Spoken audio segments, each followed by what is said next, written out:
looking at it, I've probably worked on over 350 professional athletes in the last 10 years. It's kind of crazy to think that that's how it started, with a Hall of Fame football player that came in and just said he wanted to get cracked. And had I just done that, who knows? Who knows what the course of all this would be at this point. But it really paid off that I was able to introduce him into like my style of care, what I did. And, like you said, the preparation met the opportunity, and I've been able to build on that ever since.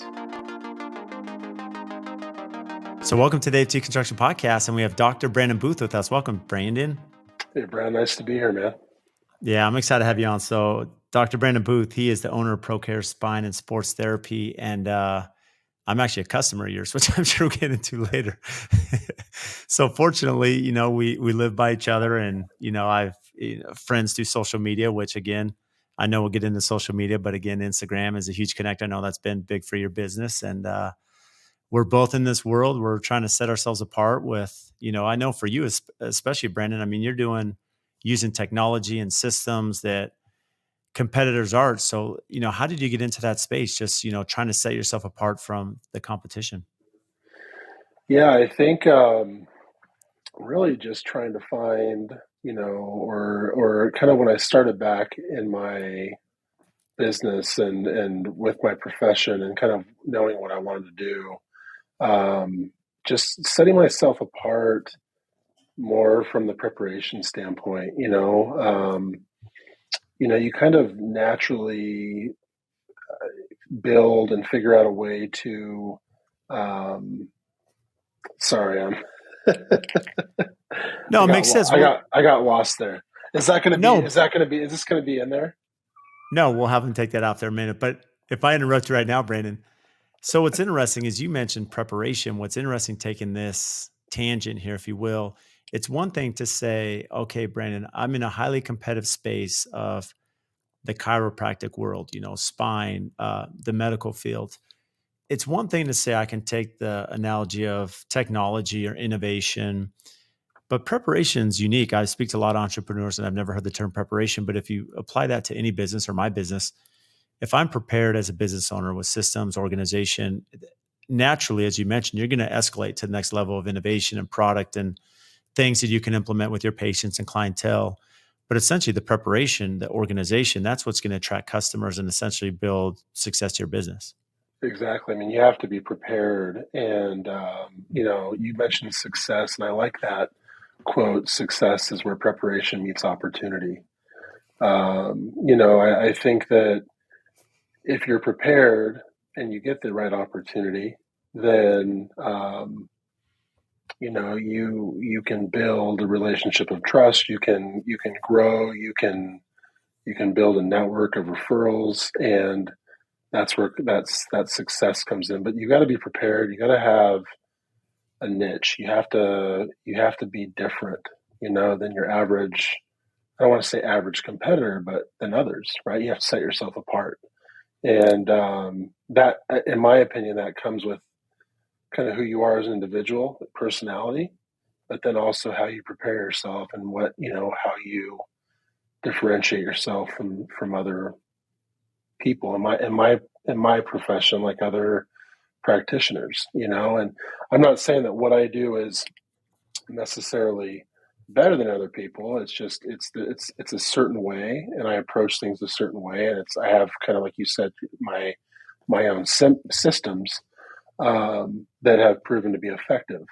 And so when you find those systems and you kind of combine that with your preparation, then the success really tends to be there. In my specific field, results of getting people better fast, right, or better in a timely manner, so they can be able to perform in a faster than normal if they're injured, right? It's interesting. The quote, I'm going to go back to that. I actually wrote that down because you said success is where preparation meets opportunity. I love that for a lot of reasons. As you speak to entrepreneurs, and I'm sure you'll attest to this, Brandon, because you work with a ton of athletes, right? And, there's something to be said that, a lot of us understand the term, better lucky than good, right? It's for sure in golf and even business, better lucky than good.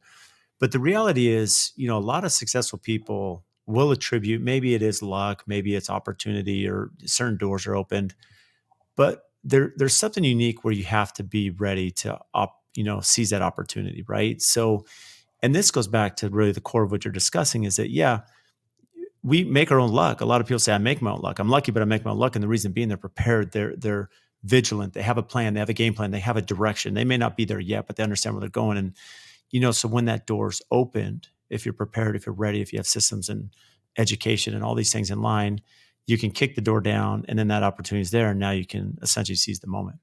Yeah, I mean, I knew to your point, I knew that, before I even got into this, what I wanted to do and how I wanted to approach it.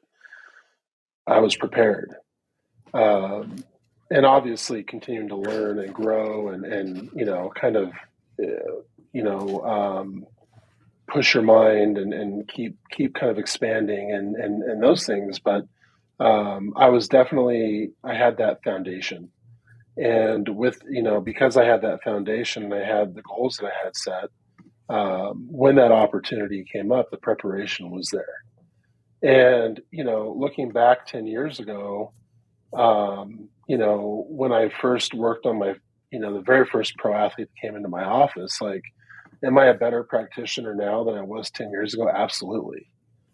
Because over time you tend to learn and you tend to grow as a professional, as an entrepreneur.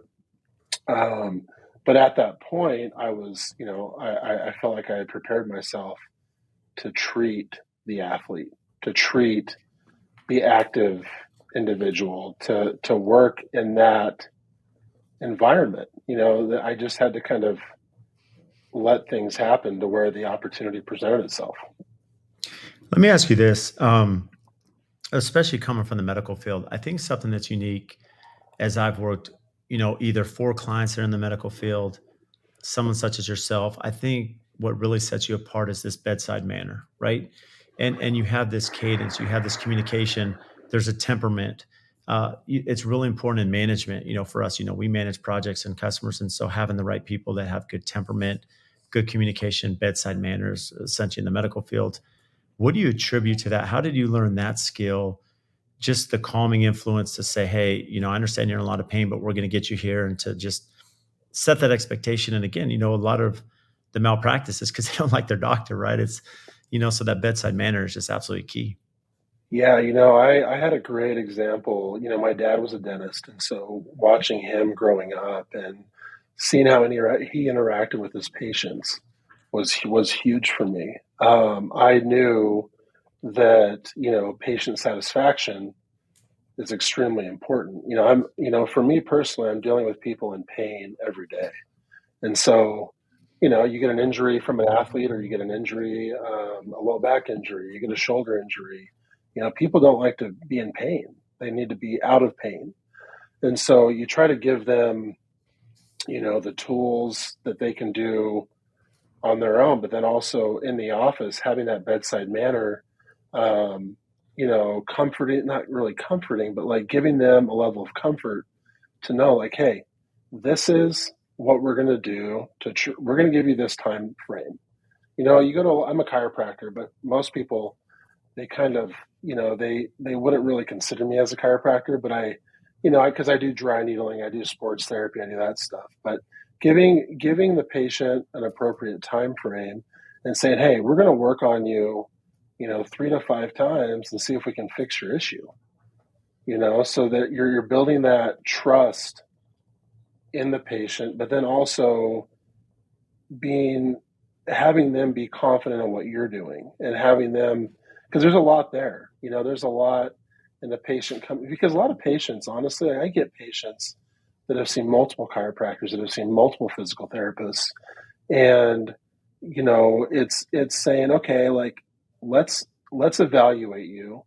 Let's figure out your problem, and then let's get after it, and let's figure this out together. I'm going to give you the appropriate tools, but, you're going to be doing probably 75 to 80% of the work on your own.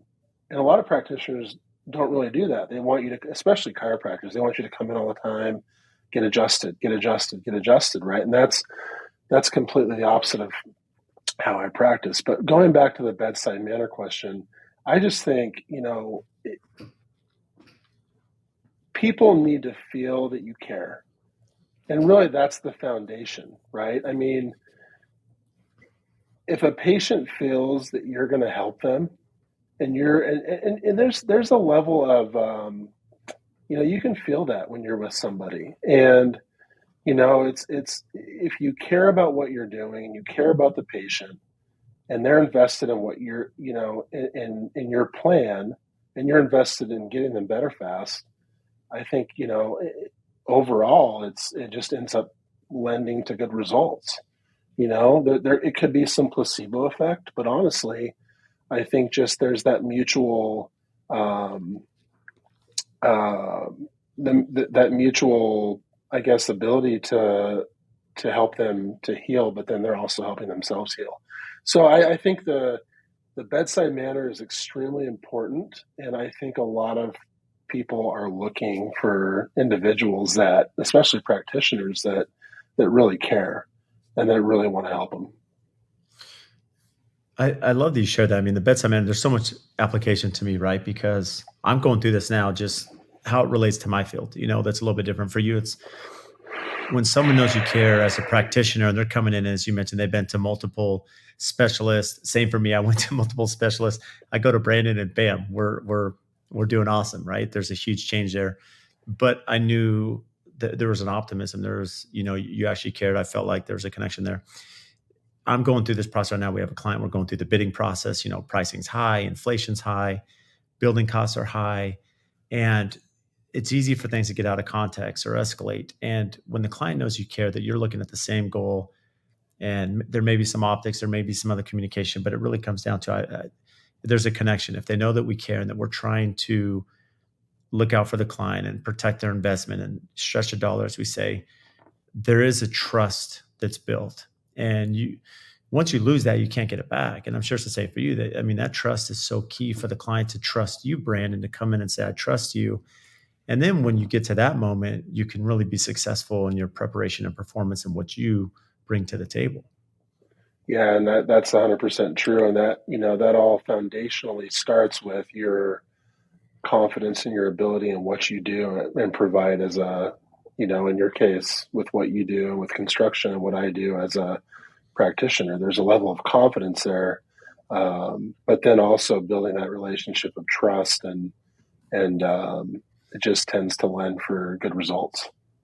So, tipping point, you mentioned that you had your first athlete. How did that introduction come? And then how did you build off of that? Again, door opens and you definitely take advantage. Yeah, I mean, I'll try not to like mention a lot of names just to protect the athlete's privacy. But I had an athlete come in, and he was a referral. I was working in a gym in Scottsdale, and it was a referral from a colleague of mine that was training a naturopath that she had been working with him for a number of years. And I was the new chiropractor in the gym, and obviously I'm a pretty big guy. I'm 6'8". I've got pretty big stature, so a lot. This athlete, strong athlete, and so I was introduced to this guy, and ended up working on him, and came into this small gym where I was in this small room with a portable table. Didn't really have a lot of tools other than my hands and a couple of other things, and just kind of getting this within the first year. I think I was in Scottsdale. End of the first year I was in practice, and he sits down on my table, and this guy's pretty serious guy. Like if you know who he is as a player, he's a rip your head off type of defensive player, and so he sits down on my table and doesn't really say much and kind of puts his head down, and I'm like, okay, well, this is going to be interesting, right? This guy's a monster on the field, and I asked him, what we wanted to accomplish today, and he's like, I just want to get cracked, is what he said. And if you know me and how I practice, like Yeah. the cracking portion of what I do is I don't want to So say it's minimal. I don't want to say it's completely minimal, but it's a tool, not my toolbox, right? A lot of chiropractors, you go see them, it's their toolbox. You go in, you get adjusted. They might hook you up on stem. They might do a little bit of stretch. They might have someone else do soft tissue. So I had to kind of explain to him what I did, and after working with him a number of times, we were able to help him with some, like, a shoulder injury that he had, and some things that he wasn't even expecting.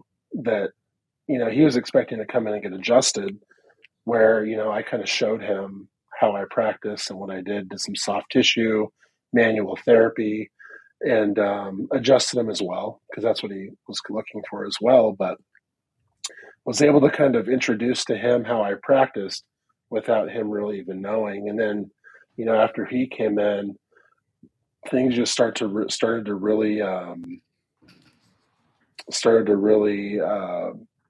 build on themselves, referrals, and that was kind of the beginning. And that was probably, gosh, like almost 10 years ago now. So not too long, but then also, I mean, looking at it, I've probably worked on, I'm thinking, like, now over 350 professional athletes in the last 10 years. It's kind of crazy to think that that's how it started, with a Hall of Fame football player that came in and just said he wanted to get cracked, you know. And had I had just done that, who knows? Who knows what the course of all this would be at this point? But it really paid off that I was able to introduce him into, like, my style of care, what I did, and it just, like you said, the preparation met the opportunity, and I've been able to build on that ever since. Well, it's funny. I mean, you say this lightly, like, "Hey, it's 350 athletes, professional." But I mean, you've had Shaquille O'Neal. I mean, you've posted that on your Instagram, so I'm sure we could use his Yeah. name. I mean, you had Shaq come out during the Super Bowl. How does it escalate to that where now you have this network of confidence, right, that you've built, and you have a celebrity and athlete such as Shaq that's coming in that, you're a big guy. For those that I know it's video, they probably can't tell, but Dr. Brandon Boothe is a pretty big guy. But, Shaq's a different level. So, Shaq is a different level. Yeah, I think that, you build this trust, um, with these different athletes. I mean, the athlete world is very tight tight knit, right? Like, it takes one thing to get an opportunity in that world. It's a whole nother, um, to stay in that world. If you're consistently staying in that world, then there's a level of trust that you've created with these different athletes, right? And every once in a while, I'll just happen to get a phone call from somebody, like, and Shaq is is a different, he's a very well known, world renowned athlete, and he was referred to me by a patient who does sports memorabilia stuff with him, and so he's created this trust with him that way, and then ended up um, linking us up together, and ended up working on him. And I thought I'd feel really small next to Shaq, and he kept asking me, like, man, like, you're a big dude. He was asking me what I did, which was kind of cool. But just a really nice guy.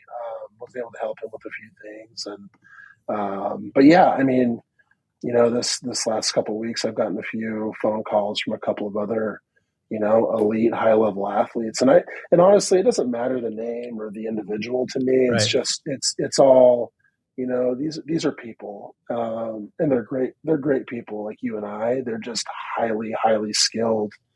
Not just, they're very highly skilled at what they do in their field, right? And so, um, but people tend to get really pretty excited about some of that stuff, but they're just, like, Shaq is just a really nice guy, you know.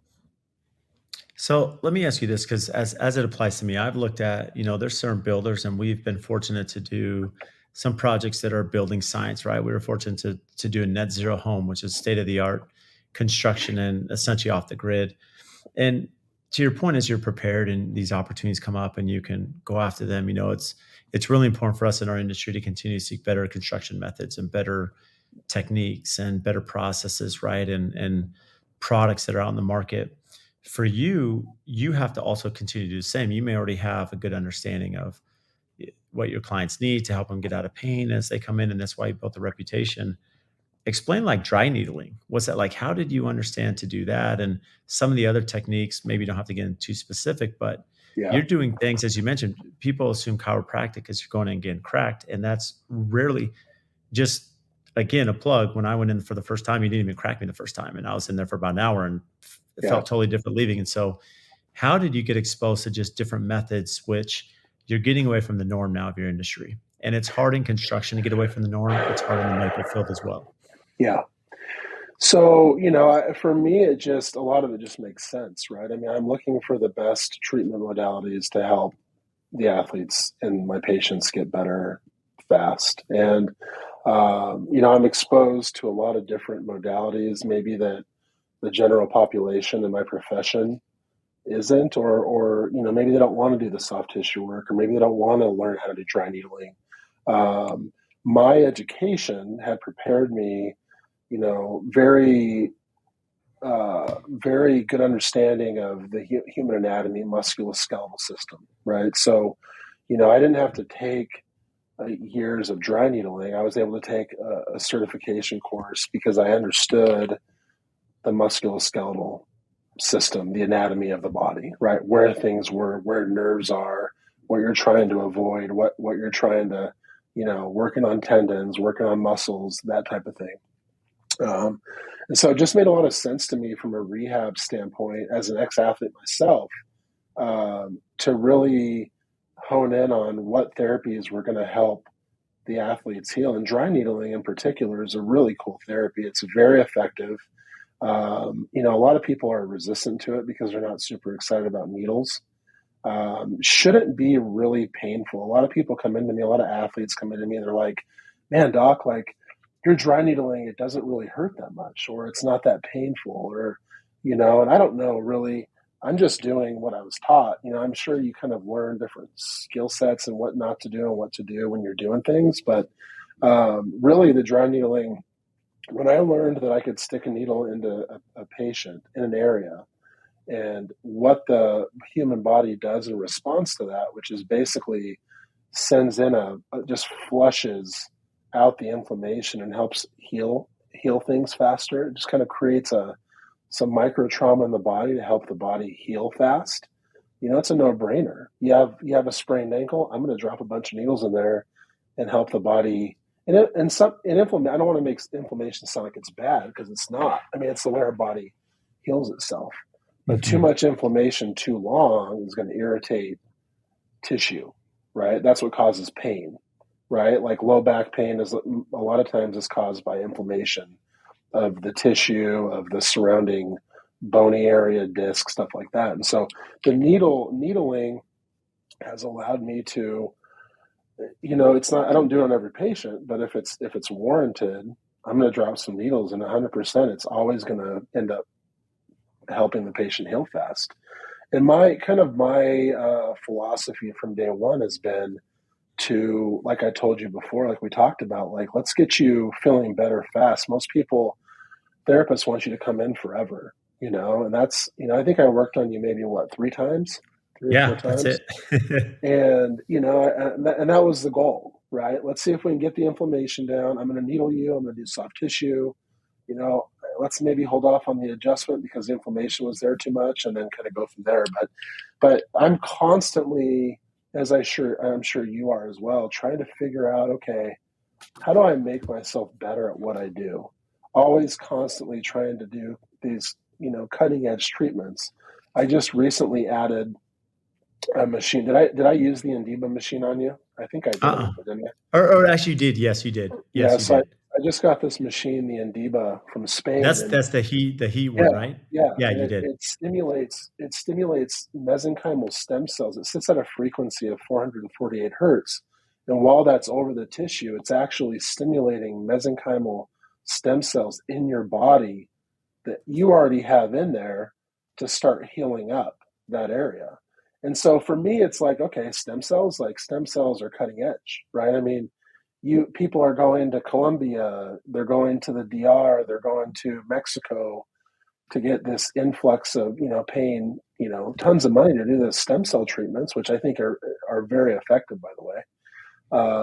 And I was able to get a machine that has a similar effect, but without doing injections. I can do it with a machine, and I'm seeing great results with this machine too. So to me, you're around.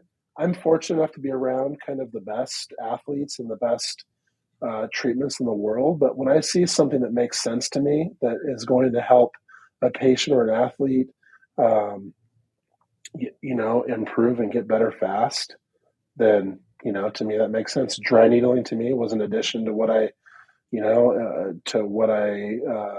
had learned in school. And then obviously this machine, and I've added the hyperbaric chamber, which is a great tool for oxygenation of the cells. It helps regenerate tissue. It helps, there's a laundry list of things that oxygen does for your body. And, I've got the hyperbaric now. And so it's,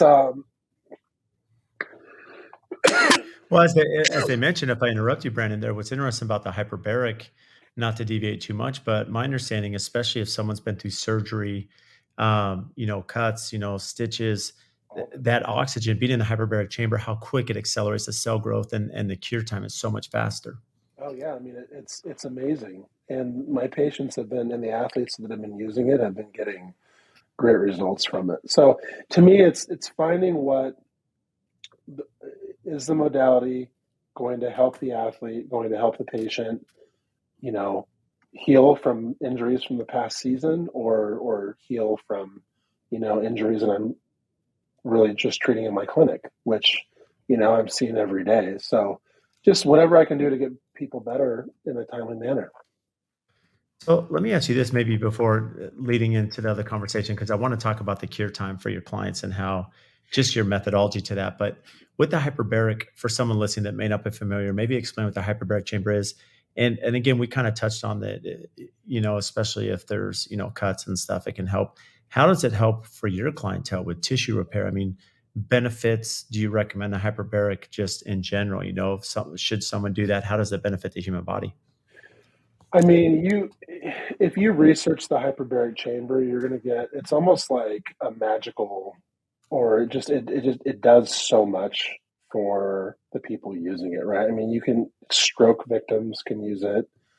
Cancer, there's research on it that it kills cancer cells. So people that are receiving chemo and different things are also using the hyperbaric chamber to help, and obviously I would contact your doctor and make sure that they would be on board with that, with the chemo and stuff like that. But you're getting, cancer patients using it. You're getting ex-stroke patients using it. You're getting, um, like you said, like surgical, like infection. It heals infection faster.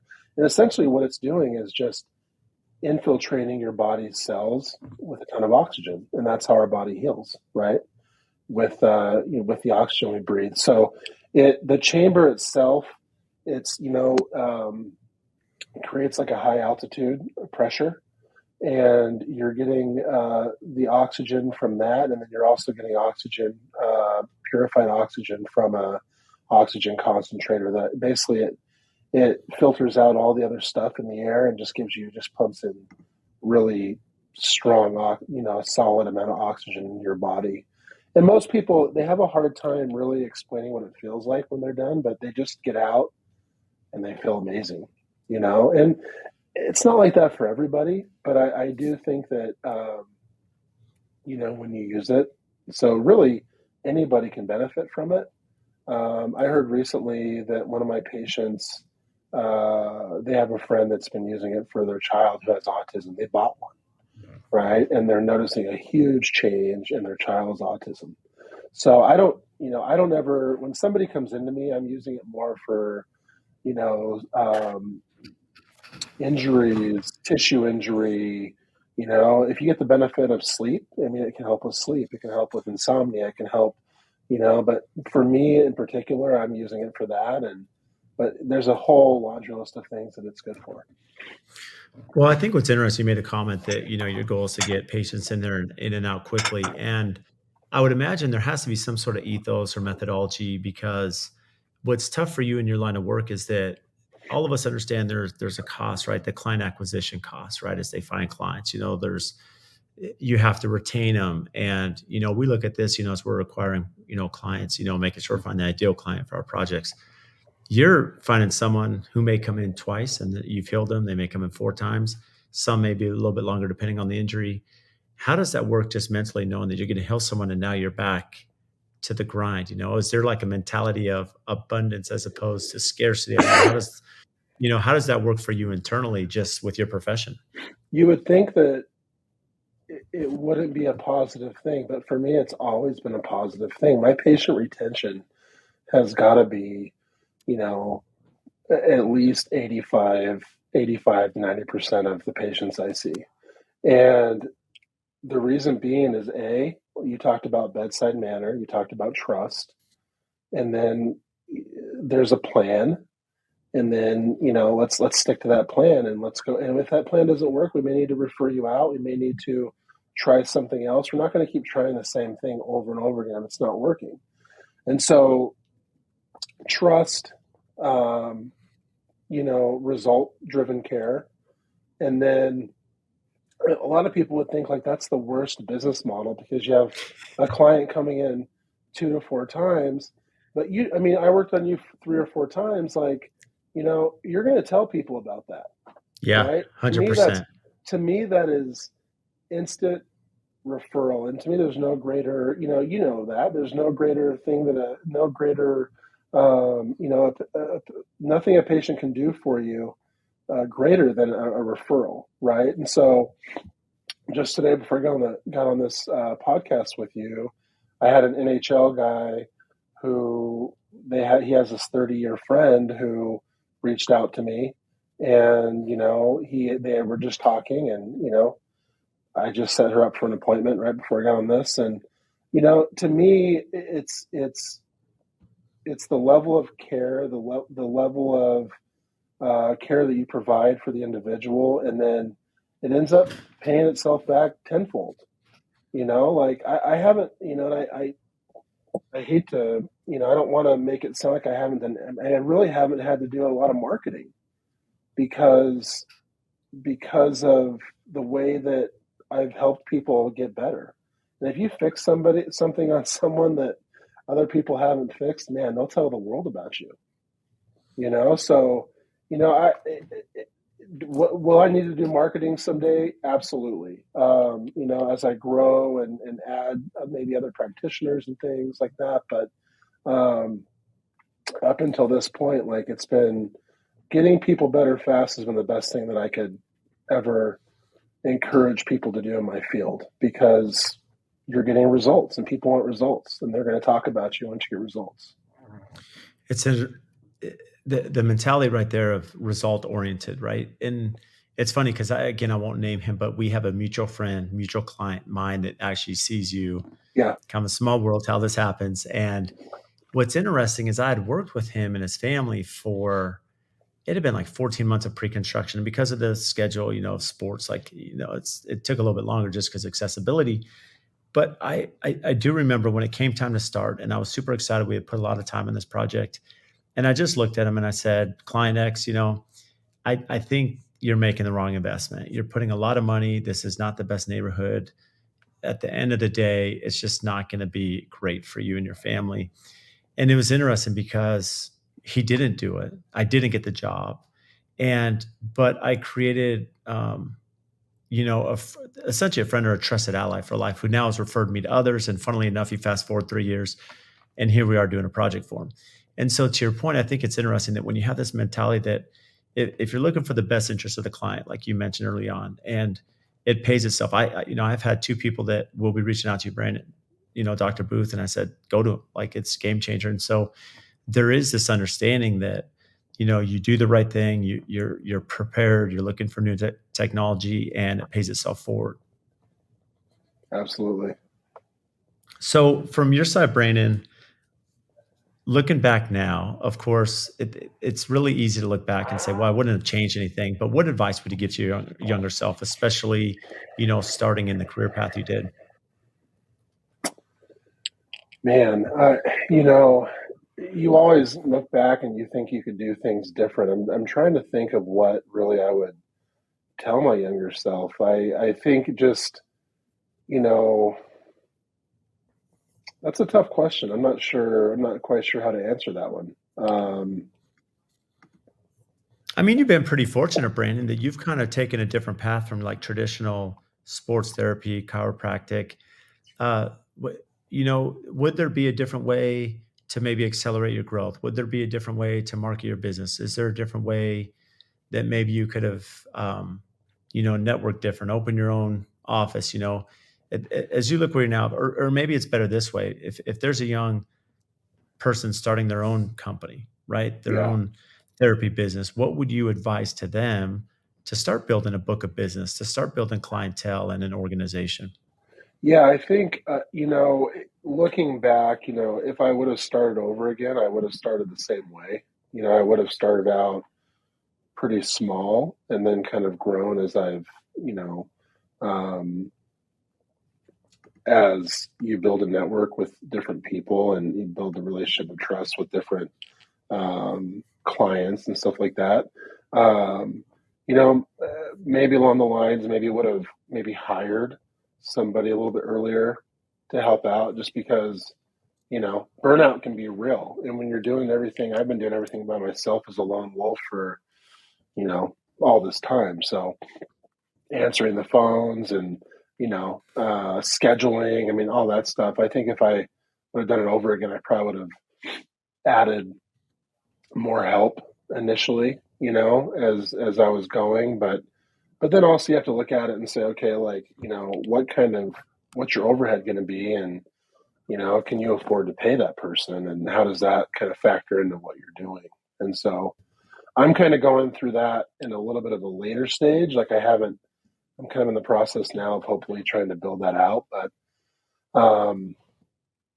maybe that's what I would have done different. I don't, So it's maybe what about now? How does that look like now? Because I would imagine, I mean, again, the bedside manner, the preparation, the skill set you have.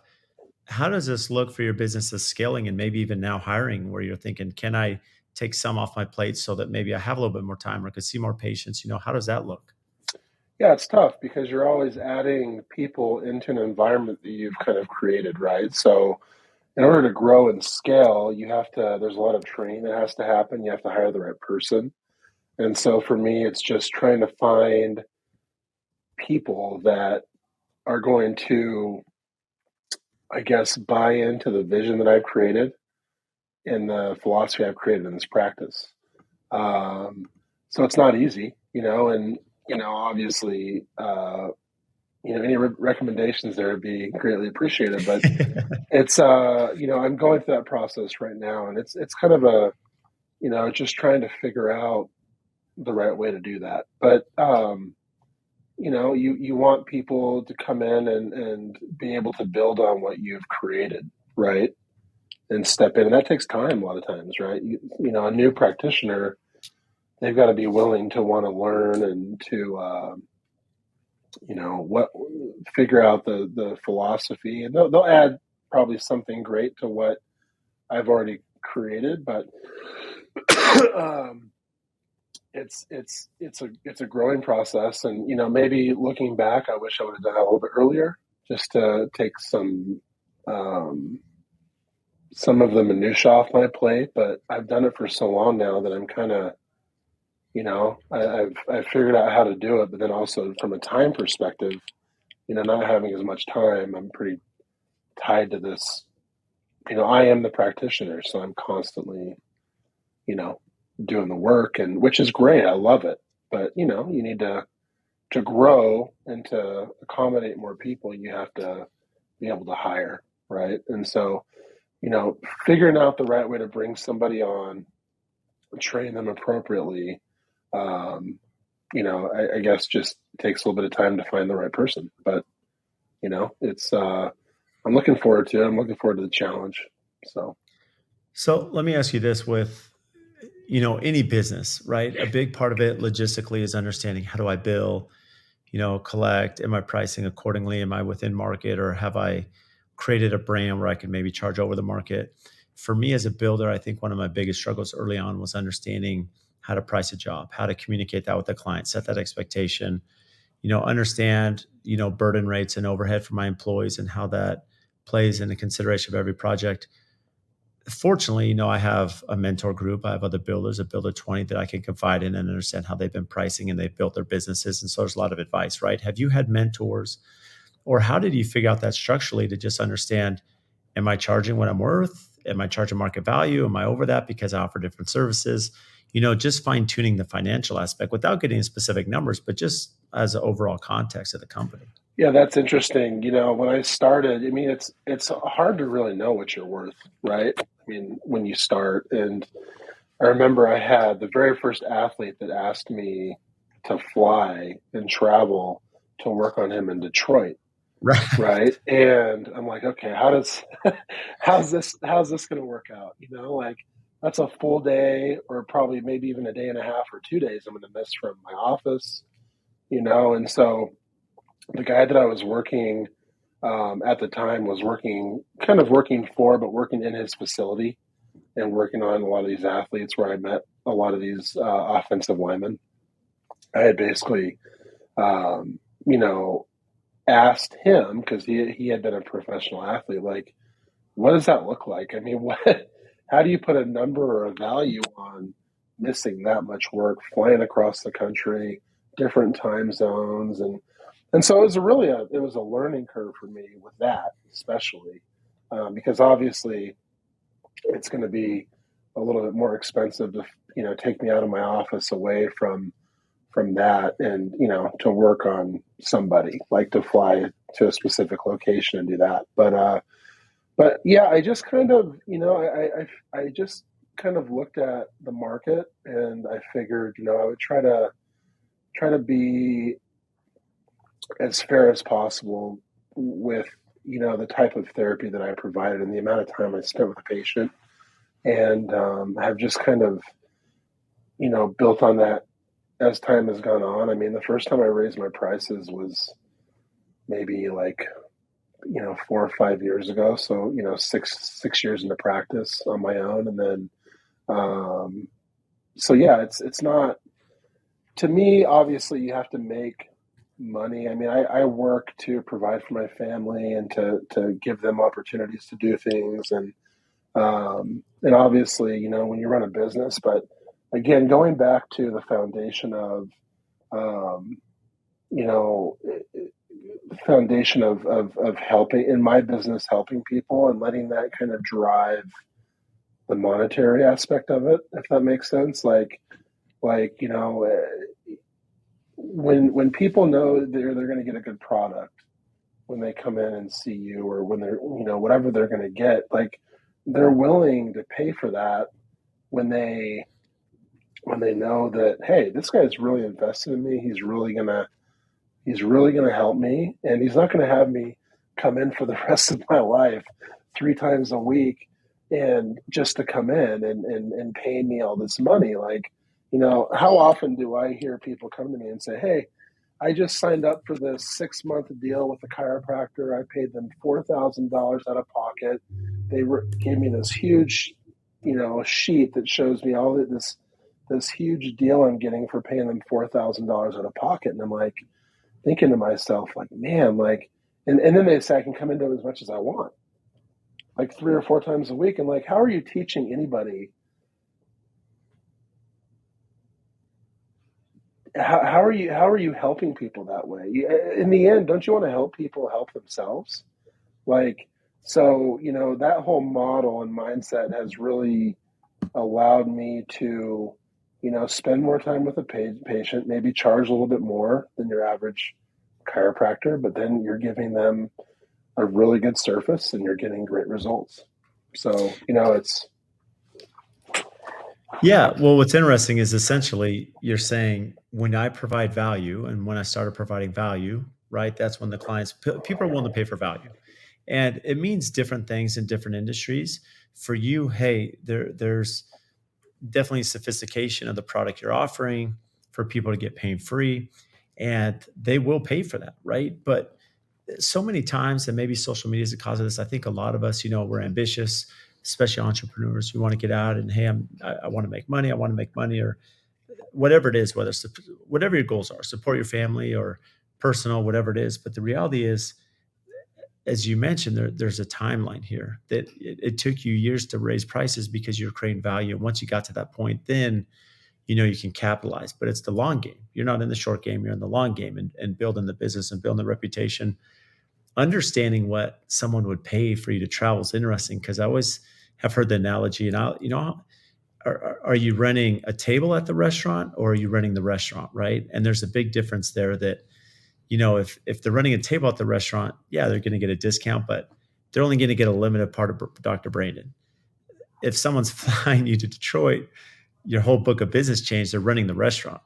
And Yeah. so you have to understand, the demand of that client. Having that client there, it's a great opportunity again, but there's an opportunity cost. And so again, how did that mentor or peer help you to just facilitate what that cost would be in transition? And I'm sure you've had more of those opportunities over the years, and just to make sure that it works for all your clientele as well as the one that's asking. Yeah, I mean, and again, it takes time to really, like, what are you worth in that situation? How do you figure that out? And that's also taken some time. But I've traveled a lot over the last. I mean, I don't even know how many times. I mean, there were some seasons where I was on, like, 60 flights. I was just kind of bouncing around the country. I'd have like three guys that I go like see in a week. I'd fly from Chicago to DC to Buffalo, sometimes in a week, and that's draining. A lot of people think, man, that's so cool, and being 6'8" and flying is not the easiest thing. But you just kind of, that's just kind of how it worked out. And so from a cost perspective, you hear different numbers and different things, and you try to figure out, okay, like, you got to make it worth your time, and energy, because it does take a lot of time and energy. I mean, some days I would fly out to Buffalo sometimes on a Friday morning and leave at 5, get there, probably end up there like around 3, work on the athlete at 5, eat, work on the athlete from 5 to 7, maybe work on a couple athletes sometimes, and then, have dinner, go to bed, wake up the next morning and fly back so I could see my kids' games and be back in Arizona on a Saturday morning, mid morning, like at 10:30, 11. So it's, a 36-hour turnaround flying all the way. I mean, New York is the furthest place to fly from Arizona, pretty much, like East Coast. Right. I was doing that weekly, and I, just absolutely spent, I mean, all the energy it takes. But, when you're doing stuff like that, the athlete understands, like, okay, this is gonna, I'm renting out the restaurant, like you said, like, I've got to, make that. So, from a cost per, the energy to do that can be pretty costly. But also, from a monetary standpoint, it can be pretty lucrative doing that, because the athlete understands, like, hey, I'm taking this practitioner away from, maybe their family, or, I've had athletes sometimes go, does your family have stuff going on this weekend? Or, like, and they're human beings, so they're aware of that stuff too. But from a price point, it definitely took time to build up to that. But when you create that, when you have a good, I guess, reputation, and there's some trust there, like, you definitely, if they want to fly you out, they'll pay you, and if they don't, they won't. And that's okay. And you kind of set a price point where they can make that decision. So what advice would you give, especially to listeners we have? A lot of them may be architects, designers, and managers that may be at a desk a lot, during the day on a computer. There may be some that are in the field doing hard labor and construction. As people age, just advice, care of your body, things you should look out for, how that changes as you age, in the gym even and physical activity, just to be cautious of your back and other, you know, I just say that because I saw how the back, is so detrimental to me for that time frame when I was seeing you, Dr. Brandon. So, advice you have for those that, in professions that can be, grinding on the human body. Yeah, I mean, the number one thing really is to move, stay active, stay strong. Like, you know, the number one thing you can do for yourself is create a level of strength that if something does pop up, which I'm not saying it won't, but like Brad, I see you in the gym often. You're active. Like the fact that you're physically strong helps your recovery process, right? So if something does pop up, right, your body's going to heal a lot faster if you're staying active. And I do believe that that's strength and glute strength, um, hamstring strength, posterior chain strength, which is kind of the back part of your body, calves, hamstrings, glutes, lower back, core, moving, drinking a lot of water, staying as active as possible. Like, I mean, you can pay attention to posture. Chiropractors talk about posture until you're that's that they always talk about posture, chiropractors, and is there a specific posture that's great for everyone? That's for a different conversation. But just staying active and moving and taking care of your body. And for me, nutrition's always been a bit of a struggle. So, like, trying to eat I was going to ask you about that. Like, how does nutrition play a role? I mean, it's huge. Like getting the appropriate macros, protein. I'm not a nutritionist. My buddy Ben Brown would probably be a good person to ask these questions to. But just you know, getting the appropriate amount of protein and carbs and fat and good fats. But I'm not. I'm not going to sit here and act like I'm the I'm the expert on nutrition because I'm not, and I'll be the first one to say it. But I think moving and continuing to work on your strength as you get older is the key to longevity and really healing faster from injuries and I guess being happier overall too. It's interesting. So what do you have any stresses? What keeps you up at night as a business owner? Maybe it's family, kids, I know you have kids that are getting older. I mean, what are those things that, that give you anxiety? Man, what doesn't give me anxiety, Brad? I mean, yeah, I'm a normal person, man. I mean, I get anxiety from family stuff and you know business, and I mean, I think the reality is one of the things I've noticed, especially after COVID, is anxiety. I was just telling a patient today that I'm seeing a lot of ever since 2020, like the anxiety and the depression has like shot through the roof, and I think that we need to really take care of ourselves that way. You know, social media is going to give you one viewpoint of how everyone's doing, which is success, right? But the reality is we're all kind of going through different challenges and battles and struggles. And, um, with all the success I've had, I've had a few, things happen in my life where they've been pretty challenging over the last couple of years. And so just trying to, I mean, business can bring some level of stress growing. Um, at this point, I feel like sometimes I'm dealing with a really tough case, right? And there's certain symptoms, or I worry about my patients. I mean, there's a lot of things.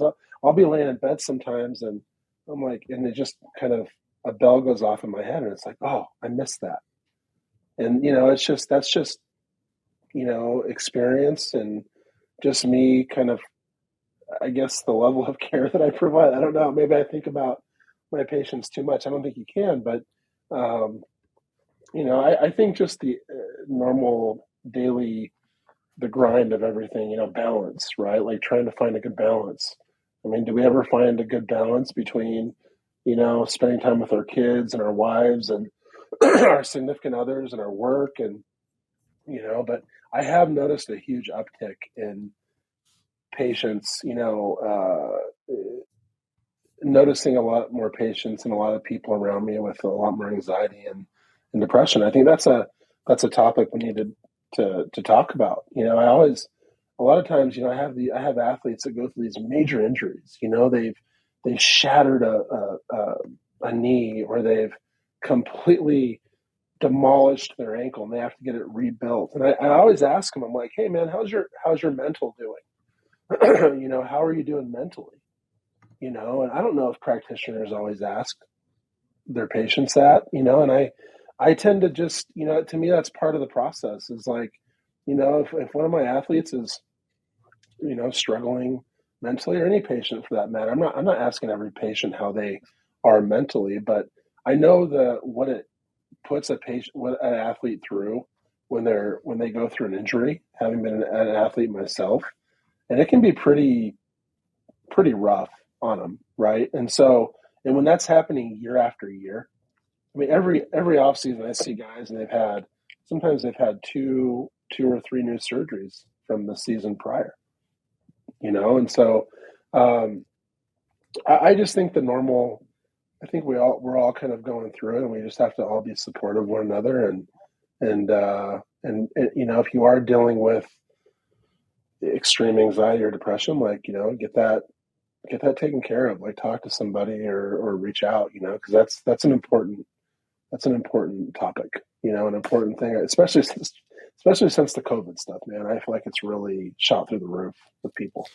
Yeah, and I think what's interesting is for me, I being a business owner, I see a lot of entrepreneurs. I mean, the reality is, I'm sure it's the same for you, Brandon, that your mood can change up and down throughout the day. Things are going great, then 5 minutes later, something comes up, and as you mentioned, you may, bringing up the athletes is interesting because a lot of us may see an athlete get hurt, and you're thinking, oh yeah, they tore their ACL, no biggie. But for that player, I mean, this is rehab. This is hard work to get back on the field. Maybe they're cut, maybe their careers, there's that anxiety they have. And for me as a business owner, it's funny how you're laying in bed and you're thinking about your patients. You forgot to do something. I'm thinking, we've had a lot of rain this season. It's raining. I'm like, it stresses me out because as a kid, I used to love when it rained. And now as a builder, I'm like, is the house closed up or the windows all closed?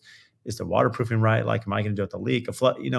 These things go through your mind. And so again, it goes back to that preparation, right? Preparation, having a good network. You have a great network, Brandon, people you can lean on, mentors, especially as you're going through tough times. I mean, it's just something we have to be aware of, that, that mental fortitude that can be tough at times, that we all need.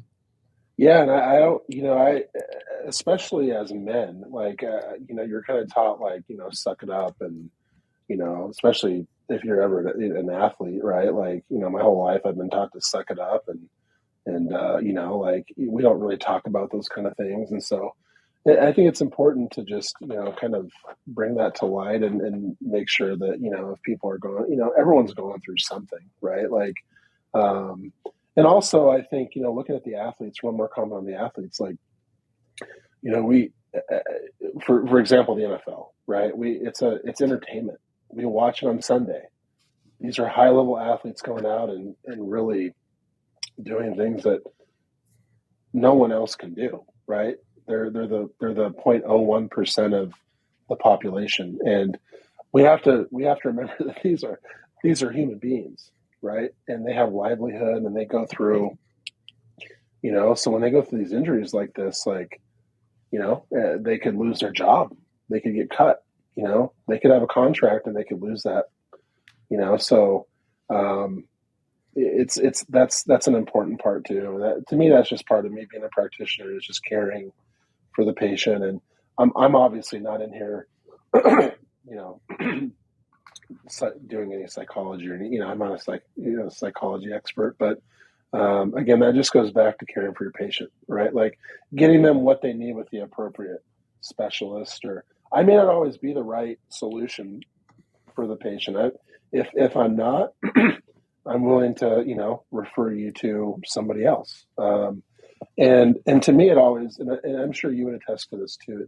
when you have a good team of people, like you may not be the answer every time for that individual. Like it takes a team a lot of times, right? And I'm okay if an athlete goes and sees another chiropractor, goes and sees, a physical therapist. To me, I'm not a one-stop shop for everybody, right? For the athlete, but I'm gonna treat you with what I think is the best way that I can to get you better fast. But if somebody offers something that I don't, go see them, no problem.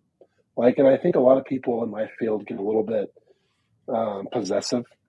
Like this is my client, this is my, But again, like there's a lot of that to go around, and what's best for the patient, right? Yeah, I love that you shared that. Well, you've been super gracious with your time, Brandon. I can't thank you enough for. So, what's upcoming and exciting that you have on your plate? Man, to continue to build out my business and make ProCare kind of like just one of the best clinics and provide the best services that you can. Maybe add some training, some recovery, and maybe open up a couple of locations around the valley. And maybe who knows? Maybe even further than that. So we'll see. But continuing just to try to grow and get people right. I love that. So, for those listening, where can they find you? I'm in Scottsdale, Arizona. My address is 14362 North Frank Lloyd Wright Boulevard, Suite 1230 in Scottsdale. My Instagram is ProCare _ sports therapy. I don't have a website, which that's pretty funny, and I'm sure a lot of people would laugh at that. But I just have never done one and haven't really needed one. But I'm sure at some point I'll get a website. But yeah, that's pretty much where you can find me. I'm here to help, and even if you just want to call and pick my brain, I'm willing to do that too. So, Well, Brandon, you've been amazing. Can't thank you enough for making time. So, appreciate your time on the episode today. all right, Brad, thanks for having me, buddy. If you get value from the show, please support us by giving a 5-star rating and review on whatever platform you listen to. And I also have a favor to ask. We've had some incredible guests that come on and share their wisdom, their knowledge about their business. So if you have friends or family members that could benefit from those episodes, please share it with them, as well as any other business owners that you're networking with that could get value from the podcast or certain episodes. Please share those as well. Again, subscribe, make sure you're following. Any questions that you have, topics. We've had listeners reach out about certain guests that we should have on the show. Again, brad.l@aftconstruction.com. Email me for topics to address, guests that we should have on, and even if you think you'd be a great guest for the show. So again, thank you for all your support, and we'll see you next time.